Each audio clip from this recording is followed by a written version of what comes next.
When did you decide that you wanted to turn your passion for dance into a profession of dance?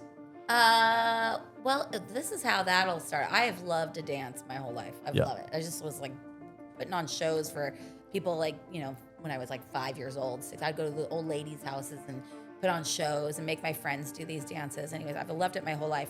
I started line dancing. I first went to the Depot. I was 17. My brother brought me in there, and they were doing two-step, and then they did like one line dance, and I'm like, wow, I love this, because I was like reggae, surf, Dana Point, and I love all that. I want my kids to be generous, loving people that enjoy life, at the same time stand up for what's right. I don't want them to just jump in line because people scare them into, well, we're all doing it, so you have to do it too. Sure. And nobody ever gets ahead doing that.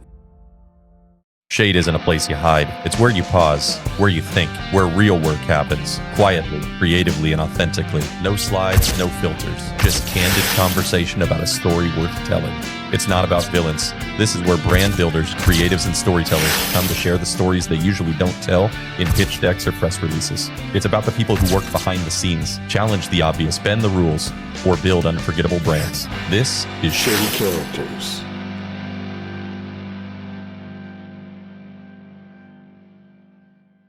You guys both grew up locally here in South County, is that right? I'll let him go. It's Okay. gonna take longer. Somewhat. I was born in Huntington Beach, and then we lived in Santa Ana when I was born in Huntington Beach. And then we went from Huntington Beach to, I believe we went to Hawaii. I know, right? I'm like, Oh, wait, sorry. Land the plane. Where were you? Huntington Good Beach, God. It was a Huntington question. Beach, Oregon, Hawaii, California, then Arizona, then back to California. Because your family was nomads, or you had military? My dad was moving around for work. Yeah. Not a military dad. No. He before I was born. Yeah. Yep. But yeah, he just traveled around for work. Like, hey, Brian, can you come build this house out in Arizona for me? Or turn on to a contractor to go work for somewhere. You know, built a church in Hawaii, helped build a church there. James has never been to school a day in his life, for the record. Self-taught, pretty much. Self-taught. That's not homeschooled. Yeah, my mom, she did a little bit of home studies. I've taught myself. I can do, simple algebra and all kinds of stuff. I taught myself. My dad helped me a lot too. Yeah. On the job. So I've applied myself. I can read a tape measure fluently in Spanish. So Yeah, his math is great. Great math. as my dad would say, I'm some dumb. I'm not plumb dumb. Yeah. So I guess my question is, you lived in 8 places growing up. How'd you land in San Juan as a country guy? Oh God! I was always into country. We were always raised hillbilly kids. My dad was caretaking 40 acres in Oregon up in the mountains. I didn't live on a paved road until I was 19. Even when we lived in Santa Ana, we lived on a dirt road. That was in the late 70s. Hawaii was dirt roads. Lived in Lake Elsinore for a while. It was dirt road. Marietta. West Country. Finally, when we lived where we was actually on a paved road, was in Capo Beach. When did you guys first come down here? 1995. We officially moved here in 96, but 95, it was right after the Gulf War. Things kind of, went downhill after that, the economy. And my dad had gotten sick. He had an immune problem going on. He had shingles at the same time, so he was bedridden for a while. Oh. And we had no work. And we were going to go on welfare. My mom was freaking out. We're going to starve. And it's like, my dad, you don't starve in America. It doesn't happen. Nobody starves in America. Those days are over. But, she's just a scared woman. That's okay. She's trying to, be protective of the family. So we went to get welfare, and it was real. I try to shorten the story, but my dad, he wanted to make the house comfortable for mom, have her not to worry, because work was just nothing at the time. Mm-hmm. And my dad had to sign away a sailboat that he had bought on time. We were going to sail around the world and go minister to people, being a Christian family. It was one thing he wanted to do. We never did it, but he had to sign away that boat and sign away some other stuff we had. It wasn't really worth anything, but it was worth something to him because he had faith getting it. It was a struggle. And so he goes to sign the papers, and he goes, hey, let's go outside and pray and ask the Lord to give us a sign if this should happen. So we went outside, we sat down, we prayed on the curb outside the AFDC office. And we go back in, and my dad had a thought. He goes, "Oh, I have a question. So we like to take people in once in a while and help them out if they're down and out. And is it okay to do that with this money and food stamps or whatever it was?" And the lady goes, "Oh, no, that's illegal. You know, you get caught doing that, you know, you can go to jail." My dad goes, "Well, that's the prayer answer there. We don't need this. Thank you." Walked away. And my mom didn't argue. She was like, "No, that's godly. We take care of people. If we can't do that, we're not doing this." And from that day till today, I'm sitting right here, I've not been without work for one day. My dad had a lot of faith, and I got it from him too. I don't worry too much. Yeah. She No, doesn't either. he's like this Her all and the I are time. pretty good. You know, because you just put your head down, you work, you know? You In pick that your head up. time, though. Yeah, you pick your head up at 75 years old now and retire, right? Yeah, we aren't going to be able to retire, but that's okay. But after that little story at the FTC office, we went home that weekend and we had a garage sale at our place. We had nothing. We're just hillbillies with a bunch of junk. And we couldn't sell our tools or anything good we had. We had all this twisted wood that my dad had gathered up. We had an old skateboard ramp that somebody had donated to us. And God sent some eccentric Chinese guy to our garage sale. And in the meantime, I had been working for some guy down the street who was a surveyor. I just rode my skateboard down there, asked him one day if I could help him out. And he kind of shooed me away at first. But then he was doing a transit, and he couldn't hold the stick and transit at the same time, right? So I went, "Hey, let me hold the stick for you. Where do you want me to hold it?" And he starts thinking, and he goes, "Well, can you look through the thing and tell me what number the line runs on?" I'm like, "Yeah, I know how to use a transit. I've used one before." And so it's just me hanging around pestering him. I ended up building the whole hockey rink with my brothers with him and all this stuff. And then that guy came to the garage sale. He hired us, was buying all this crazy twisted wood, building all this Buddhist shrine stuff. And yeah, so it just snowballed from there. And then my dad was sick at that time, so my brothers and I were working. I'm 16, my brothers are all younger than me, and we're working full time, not going to school. And this German guy that my dad had built a house for in Lake Elsinore bought a piece of property in Capo Beach. He wanted my dad to build that house. He waited for over a year for my dad to get better. And then my dad goes, "Pack up." We bought a 75 one. We got lucky. $600 had 90,000 original miles on it. It was baby blue and a white vinyl on the side. It was an instant classic down here. Everybody thought we were the coolest family ever driving that thing, right? Just trying to survive. And we were living in the campgrounds out of the back of that thing. Mom and Dad had a big tent. Brothers had little pup tents. You know, we were learning how to surf and living down here and building a house. It was fun. It was a great life. You know? How long did you stay at the campground? So live at the yeah, campground? we built that house here, and then we used to stay at the campgrounds for about 8-9 months. Then we found a little shack, and the guy was like, "Do whatever you want to it." And we rented it for $1,000 a month. We built a loft in it, built a room on the back of it. You guys are Cool like the stuff. country version of the Paskowitz family. Yeah, Oh, totally. They knew him. And we knew them. We were in San Mateo campground with them. We kind of got to know them. They were a little bit aloof, but they were still, you know, they were cool people. Yeah, we just dove into everything that was going on around here, and we always liked country. And my mom drugged me into Swallows once, and that's how that all started. Wait a minute, Swallows is what really kind of set you on the Well, path it to sent what me you into to what dancing. you're doing. Yeah. To dancing, Whoa. really, yeah. Totally. He But started music off and dancing. singing I always wanted to do. But it was just too chicken shy to do it. But you did it. You didn't do music before. Yeah, no, at that time, I was watching the bands do their thing, and it was just Yeah. like, it was growing more. It was like, because I used to run when I lived in Lake Elsinore, I'd run down the lake bottom, and I would sing when nobody was around. Yep. Uh-huh. But once I learned how to dance in front of people and make a fool of myself, per se, Sure. then I was like getting over the hurdle. He didn't learn the guitar. He taught himself until 30, about 30, Wow. 29, 30. Picked Is it up. is dancing what brought you two together? Yes. Oh, yeah, we met dancing. Yeah. We met at OC Tavern. Oh yeah. Okay. But at And- that, when we first met, she was married, I was dating people, and we were Yep. we ended up being dance partners, friends. Did you guys have a weirdos similar did that. upbringing, or was it No. when you met him and gosh. you Yeah. you had? I thought they were Amish. She was the because normal kid. I was They the were weirdo. really different. The whole family was so different. But the best thing I liked about his family at that time was that they did everything together.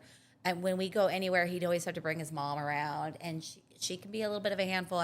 Sorry, Betty Lou, if you see this, but she's just like a wild card. So She's more than a handful. She's being nice. but that's what makes her so great. But yeah, but they all just love dancing. That was really what brought us together. Yeah. And then we just go dance. We started performing. We did things on stage for like Travis Tritt. And Did you guys ever compete or Everything. do anything like A little bit. that level? we did the Swallows Day parade. We danced in the parade before marriage, and we got first place in that. We just danced as couples in that. That was fun. Yeah, it was actually my dad's idea. He Yeah, goes, he loves you his guys dad, should too." dance in the Swallows Day Parade. Get your butt. It was a friend of ours, Brant Vogel. He was kind of like the outlaw country guy around he here was for a while. great. He was fun. And my dad was like, you should get him playing on the back of a wagon and you guys dance behind Yeah. him. He goes, you'll win it. And I'm like, what? And I'm thinking, Budweiser, Clydesdales, all this stuff. I'm like, how are we going to win that? What are you talking about? And we ended up doing it. It was so fun. And I had the flu when we did it. I was suffering. Hopefully it's better than the pickleball trophy that Evan brought home, Wah. where they spelled pickleball wrong. Oh my God, that's great. That's great. That's a great trophy. Without that, it would just be a pickleball trophy. Yeah, who cares? This makes it better. I That's grew up fun. in Dana Point, though, Yeah. my whole life. So, yeah. And then, like, just my parents. Yeah. They just sold their home, though. They bought it like 50 years ago. And then now they've moved to Desert Hot Springs in Montana Oh yeah. with all the money. So, Yeah. Yeah, it was great, though. It was like dirt growing You know up. what? There's They were nobody there. smart, though. They bought that place in Desert Hot Springs while they were fixing the other one, getting ready to sell. Yep. And they remodeled that one out there. They spent like $260 on this. It's like, I think it's a 4-bedroom, 2-bath now, 2-car garage, pretty big backyard, golf course in the neighborhood. Yeah, it's great. The whole like clubhouse, Yeah, they love it. restaurant. The restaurant will bring food to your house right down the street. You know? But anyway, my point was with How long that is this supposed to be? is long as it they takes. bought It's that. going to be like a 5-hour episode. They bought that place in Desert Hot Springs, then sold the house in Dana Point. Yeah. And since they have bought 4 places in Montana. Oh Yeah. wow. 3 houses downtown Anaconda, Yeah. and then right on the hill that looks over Anaconda, 22 acres. Wow. Yeah. I think it's amusing. I didn't know there was a town in Montana called Anaconda. That's a Anaconda that's a don't cool name. want none of us. I sing it every time. Yeah, it's a trippy town. Yeah. It's a It trippy was town.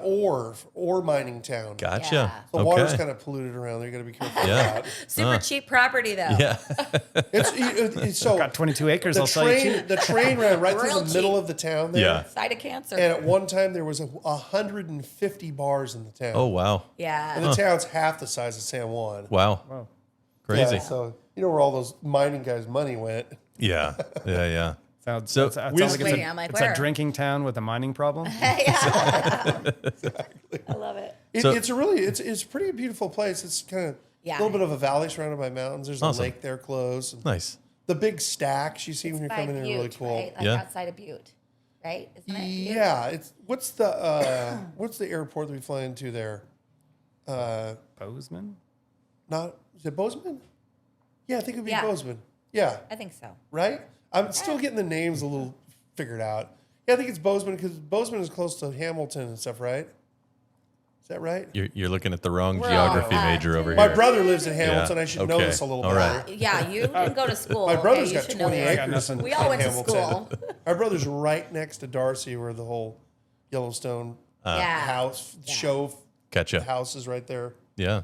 So funny, people stop and taking pictures. I'm like, you can go online, do a screenshot, it's the same thing. Oh, there it is.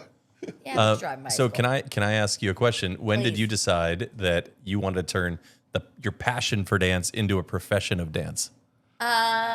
Well, this is how that'll start. I have loved to dance my whole life. I Yeah. love it. I just was like putting on shows for people like, when I was like 5 years old, 6, I'd go to the old ladies' houses and put on shows and make my friends do these dances. Anyways, I've loved it my whole life. I started line dancing. I first went to the Depot. I was 17. My brother brought me in there. And they were doing 2-step, and then they did like one line dance, and I'm like, wow, I love this, because I was like reggae, surf, Dana Point, and I love all that, but I was like, this is awesome. And then I got hooked from there and just line dance whenever I could. I'd go anywhere I could. It was like denim and diamonds back then. remember Cowboy that. Boogie. Yeah. Oh, some of the best time in the 90s. So that was awesome. Best Back in the dancing, days, best Kokomo's. day. Such great music. Yeah, Kokomo's, I remember. Yeah. Crazy Horse and Spectrum. Yeah. Yeah. So like, long story short, I did it, and then everybody go like, "Oh, teach me, teach me." I'm like, "Sure, sure, sure." You know, I'd like help them out, and then just kept growing, and I'd go to like different places and teach people, and then he started dancing. We started doing performances and stuff like that, and then he started playing more guitar. That started happening, and then we married, and then I was like, When did you guys get married? 2000. Sometime. Summertime. "He's better at this." I know I was there. It was December 30th, 2012. Didn't you just say? Did you say summertime? And then he said December 30th. I said sometime. Sometime. I don't know. Sometime. Summertime. I Yeah, feel it like was it's- December Hey, 30th. good recovery. But sometimes I'm like, is it like 50? I feel like I've been married for 50 years to this guy. And then some days it's like 2. You know what I mean? Like, it just feels like forever. But Sign of a good relationship. it's so good. It's so That's good. Don't ask me how it's going. Okay. Don't ask her on a straight tequila night. Yeah, don't. So here's a serious question. Am I the only person you haven't been able to teach to country dance? No. No, I could teach anybody. We could do it. Yeah. Yeah. How did you come up? I mean, so how long have the Bootleggers been going? Bootleggers used to be called OC Stompers. Okay. And it's like 6 years now, I think. Yeah. It was fun. It was like we were a lot bigger too when we first started. It was so fun. We'd just do the parades. We've been to the VA hospital and did performances for the guys in there. That was probably one of my favorite things that we've done dance wise with the group, because these guys they had like no leg and they were just sitting in there playing bingo, and it's just like boring and stale, and they just loved having the girls come in there. And then we jumped in and played bingo with them. But so about 6 years, I think it is. And then now I changed the name because I didn't like OC Stompers. I thought that was lame. I was like, Stompers, what's that? Right? And so we did Bootleggers. I'm like, I like it. It's a little more like squirrely like we are. So, and everybody's like, oh, I want to be a bootlegger. I'm like, okay, anybody can do it. They're like, you would let a homeless person do it. I'm like, heck yeah. If you want to come in and dance, I don't care if you're good. Just the vibe of fun. Is the only caveat you have to have rhinestones on your cowgirl boots? I feel like I change the outfit every year. Okay. I'm always like, Yeah. I hate that. Yeah. We don't look good. We got to do better. So we just upgraded recently. We got a cute little costume. So Yeah. So you're into renaming things at this point then, because Yeah. now tell me about what you got going now. what is it? Champagne Cowgirl. Oh, I was like, what are we renaming? Yeah. No, Yeah. I mean, but it's been branded, right? You've gone I through love that. rebranding, Well, I right? kind of was like more like for my Instagram, Marie Kelly, blah, blah, blah Yep. was my Instagram. And I'm like, nobody's going to know what that's about. And then I was drinking a lot of champagne, so that really covered that base. And then I'm like, oh, Champagne Cowgirl, that'd be fun. So I stuck that on there, and then you hooked me up. I had a friend that printed out something, and we're like, well, I think we could do something a little bit more. And then that really, like, the brand really helped a lot. Yeah. I feel like, once you get me there, it's great, and it's all good, and I'll follow through with it all. But having the idea and having the brand is really important if you're like doing anything, especially nowadays. I mean, Yeah, you I just think don't have anything I think for your long. branding now is so strong, right? And I feel like Yeah. I see it pop up, which I don't is so say no. fun. Yeah. Obviously, I have a 6 Aren't you kids. like you're on stage with musicians, right? Are you doing Yeah, this intermission last type weekend. stuff? Or Last weekend, it was Walker. I always say I opened for him. Yeah. Even though I'm not really the opening act, but I'm there at the same You're the gig, replacement okay? to a DJ, which is actually pretty cool. Yeah, well, I do the DJing too. So I DJ, and then I do the line dance lessons and kind of get the crowd energy, like in between when the bands are flipping over, Yep. which is cool because normally it's like nothing going on. People want to dance. And then like the line dancing just gives them like a little direction, and it's super popular. You guys know. I mean, it's everywhere right now. It's definitely having a moment. Everywhere. I'm like, oh, I Yeah. hope we don't kill it, but I'm gonna do it forever, so it don't matter. So one of the things that I heard you say you admired about James's upbringing is how the family did everything together, Yeah, right? yeah, it And was so like how has that been? everything, You yeah. guys have your own little Yeah, crew of that's what I kids was here. just talking about. How do you I guess how have you brought that into your lifestyle now? Yeah. Well, most of the time, like we were dragging them out, and like when they were babies, I had them in the baby Bjorn with the ear things on, and I'd be out dancing with them. We brought them all the time when we could. We spent a lot on babysitting. That kind of stunk there for like a couple of years. It was kind of hard, but the good part is that like all day I was home, so I had all day to wear them out and like spend with them. And then bedtime we were out. So I didn't feel like we missed out. It was just expensive though. Right? It was like, we remember spending like $100 on our babies. And I'm like, oh, we only made $100. So it's been hard, but like we drag them out and they're like, so like Ruth's the 11, almost 12-year-old. She loves singing. She loves it. She's just like the both of us. And so she's like definitely involved. And then like when he's practicing at home, they'll sing together and stuff. And then the little one is just like, she just like wants to be home, but too bad. So we drag her out, and she's just recently kind of gotten into like wanting to video and wanting to take pictures. And so we found that avenue is something that we kind of need help in, because we're usually the performing or doing something. So it'll give her something to be involved in. So we're kind of trying to incorporate that, but balancing it. They're super awesome. They're like, they go to the craziest places, and they're like, if it's kind of more of a bar scene, I'm like, I'll bring them, and they know to like be polite and, not run around, like run off and stuff, because I always like to keep a good eye on them. It's hard when you bring them to work because you don't know who's there. So, but we're like pretty tight, and then we get real serious. What's he doing? I'm going to show this. So Phoebe's very artistic.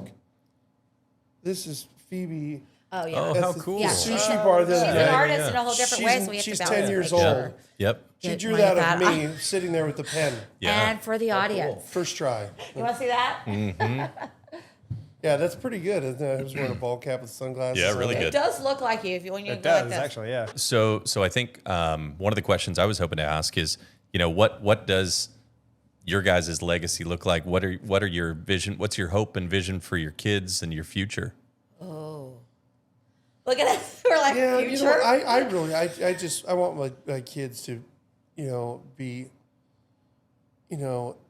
just generous, loving people that enjoy life, but at the same time stand up for what's right.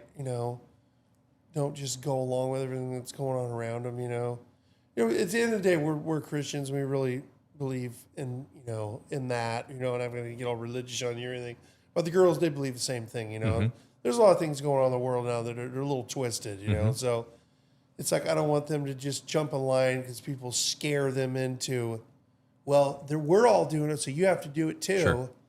And nobody ever gets ahead doing that. You got to go against the grain and do your own thing, And I love, like we were talking about the tough love earlier. Like I know my girls are going to be really passionate what they do because of our tough love we've given them. Yep. We haven't just handed them everything. And Ruth, I didn't want to push her in music.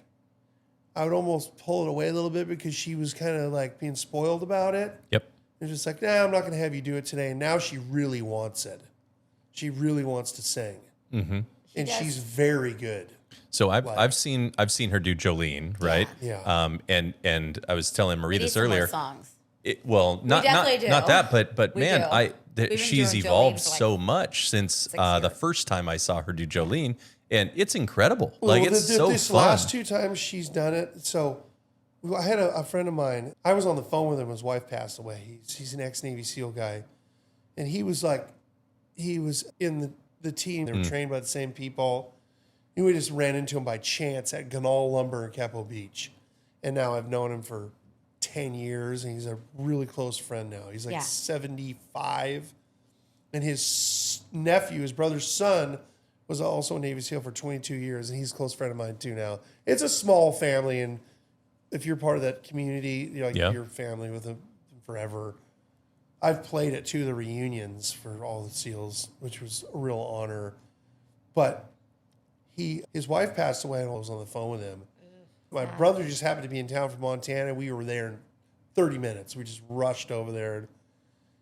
And then his nephew was over there too. And long story short, so we ended up playing music at the memorial for her. It was Sandra Bear.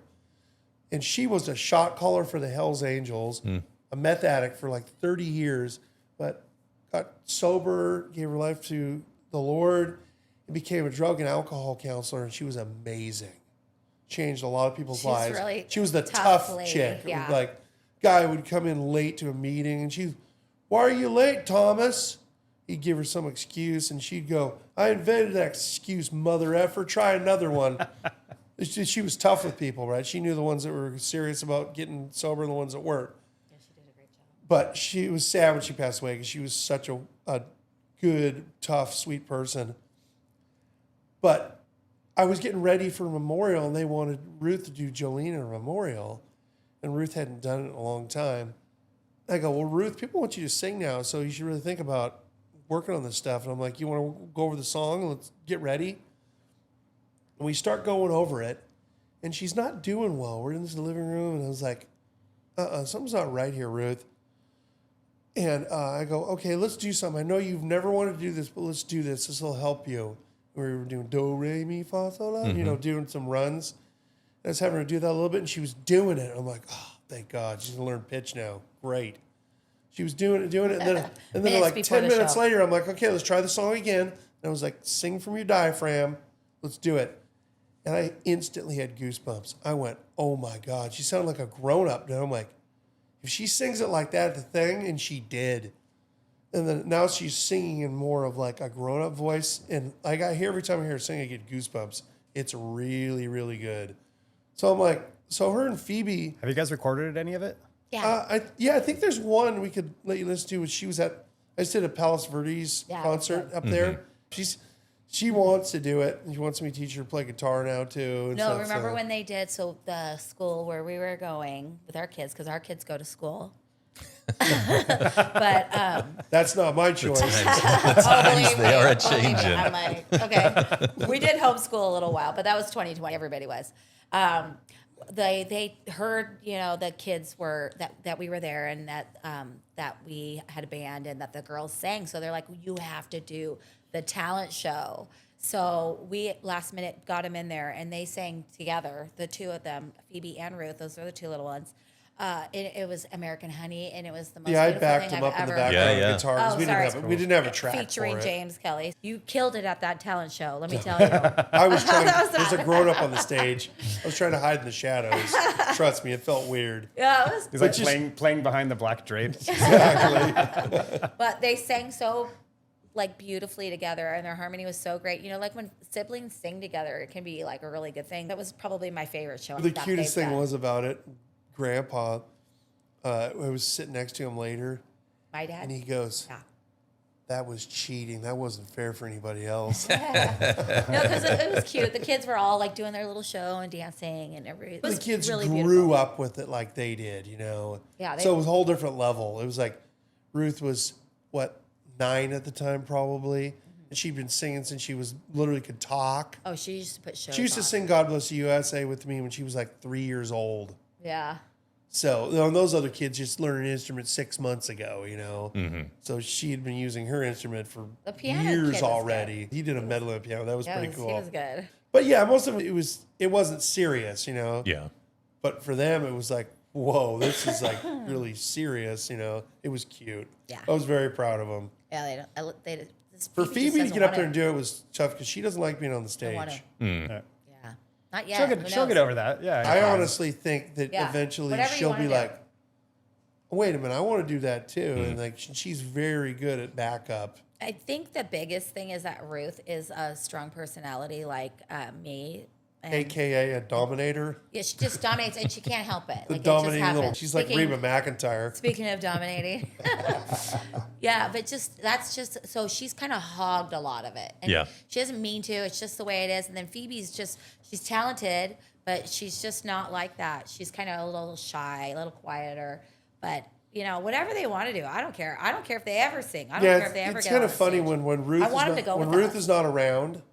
It's like Phoebe automatically when her older sister's around, she moves behind her, takes second fiddle, doesn't complain about it, just does it. Yeah. But when Ruth's not around, Phoebe's just larger than life. She's like talking away, and Soar. she comes out. And it's like whoa. Yeah, it's good to have that one-on-one time with them. That's a thing. So Yeah, my dad used to do that. He didn't do it with all of us. He did it with me mainly.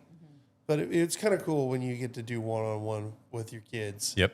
yeah, it's important. Because then they'll tell you stuff that they wouldn't necessarily tell because you don't want to get judged by a sibling, Yeah. But it hurts when you're judged by your sibling. I remember being judged by my siblings and judging them, and it doesn't feel good. It's easier when dad's around. I can talk to dad. He's not going to repeat this, You might tell it to mom, then she'll tell it to everybody. She'll tell the whole town.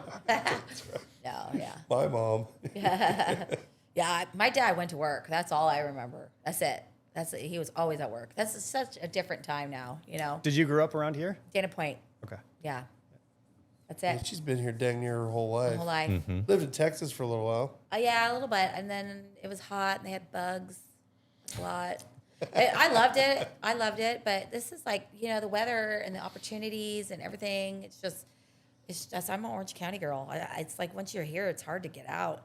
I love like when we go to Tennessee and he plays out there and does things here and there. Whenever we go anywhere, I'm like, oh, this place is cool. I can live here. The fantasy of living there is one thing. You know what I mean?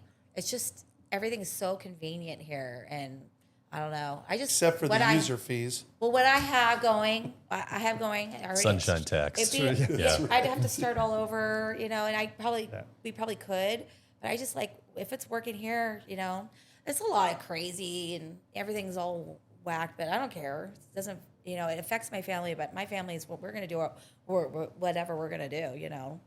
So you talk a little bit about goals. What's been the biggest milestone in your guys' careers so far? Oh yeah. Jeez. Us was opening for Clint Black. Yeah, we had some pretty, Clint Black is late for nights. you. That was pretty cool. Did you guys both get to do the Clint Black show? Was it a tour? Yeah. Was it a tour or a show? Yeah, it was a show, local show. Yeah. Yeah, it was the Outpost shows. And, He did say too. Clint Black said, "Give it up." For yeah, James you know Kelly what? Band." So we've opened for That was with the pretty cool. band. We've opened for 20 big names. I can't even remember them all, but Oh, that's the name so of- big you forget. yeah, but some of them are not like mainstream names that you would all totally hear. But Walker Hayes was probably the biggest one because he's so big now. But to me, Clint Black was the big one because he's a country legend. The guy's super talented. You know, I had all these, and I always thought to myself, if I could have one of those guys say something about us on the stage, it would have been Clint Black, and he was the one who said something about That us. was cool. Way cool. Yeah. I think back on it and I go, wow, if that was the peak of what I've done, Yeah, I'm not sad about that at all. Yeah. Yeah. What would be There the you thing go. that would outdo Clint Black calling out your Have, name? have What's somebody singing one of my songs on the radio. Oh, I was gonna say having your marriage last. So That- well, that would- That's not a career. That's a close number I 3. think that would be number one. No, No, that- it's hard in music. It's hard in yeah, music. well, yeah, Supporting a musician, That's oh my an gosh. ultimate. A career is different. Yeah. Like Well, I think life that stuff. Yeah. I think if I answered for you, I would say like the Clint Black thing is really cool, and we've done that, and then along with all the other artists. But just the fact that he gets to do what he loves to do and get paid for it on the daily, that's enough. We don't really need.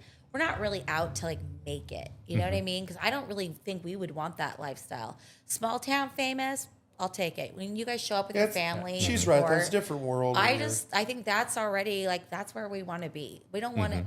I wouldn't want too much more. I mean, maybe make more just so we can pay our bills more fast, like so on time. a little easier on the paying Because the bills. sometimes they don't pay. It pays really well. Sometimes you show up for an hour, you make $4,000 or $5,000. It's like what? And then sometimes you're like, hey, we made $100. You Yep. know, but it's not. It's just about like like I said, if people that we love, like, and we get to know, and they show up and they bring their families out, we're stoked. Yeah. Nobody shows up. That's not really. You don't feel so. Yeah, we great get to about meet yourself. a lot of neat, interesting people Yeah. from all over. Yeah. That's the main thing. Like that's for me, like just doing the line dancing. I get paid every night and everybody shows up and they're like, thank you. This helps me so much with and it's just, that's enough. Like I walk away feeling like I feel better about life.